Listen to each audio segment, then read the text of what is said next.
அஸ்ஸலாமு அலைக்கும், welcome to Zaira views. இன்னைக்கு நம்ம பார்க்க போறது என்னன்னா சிக்கன் பீஸா வித்தவுட் ஈஸ்ட் பவுடருங்க. இது செய்ய நம்ம தேவையான பொருள் ஒரு பவுல் எடுத்துக்கோங்க. அந்த பவுல்ல 2 கப் மைதா மாவு போட்டுக்கோங்க. 1/2 ஸ்பூனு உப்பு போட்டு அப்புறம் 1 ஸ்பூனு பேக்கிங் சோடா போடுங்க. பேக்கிங் சோடா போட்டு நல்லா கிளறி விட்டுக்கோங்க. அப்புறம் 1 ஸ்பூனு சுகரு, ஆமா 1 ஸ்பூன் சுகர் போட்டுட்டு 3 ஸ்பூன் புளிக்காத தயிர் இருந்துச்சுன்னா வீட்டுல, நல்ல கெட்டியான தயிர், புளிக்காத தயிர் 3 ஸ்பூன் நல்லா போட்டு அப்படியே பிரட்டிடுங்க.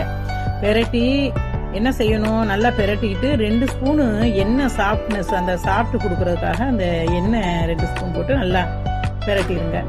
பிரட்டிட்டு இப்ப சப்பாத்தி மாவு, இந்த குலோப்ஜான் மாவு பதத்துக்கு தேவையான மில்க் ஊத்தி, அந்த பதத்துக்கு நம்ம குலோப்ஜான் மாவு இருக்கும்ல, அந்த பதத்துக்கு அழகா சாஃப்டா பிசைஞ்சு ஒரு 10 நிமிஷம் ஊற வச்சுருங்க.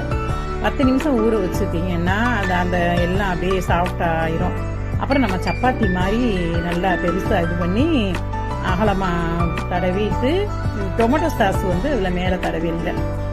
நல்லா தடவி இது பண்ணிங்க. இதுக்கடையில சிக்கனை வறுத்து வச்சுக்கோங்க.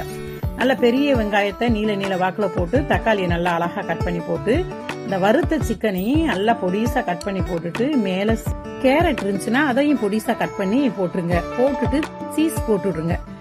சீஸை பொடிசா கட் பண்ணி சீஸை மேல தூவி விடுங்க. தூவி விட்டுட்டு ஓவனை டெம்பரேச்சர் பார்த்து கவனமா வச்சு அதுக்குள்ள ஓவனுக்குள்ள வச்சிருங்க. வச்சுட்டு ஒரு 1/2 மணி நேரம் கழிச்சு அதை எடுங்க. செம்மையான டேஸ்டான பீஸா ரெடி. பார்க்கும் போதே வாய் ஊடுற பீஸா ரெடி.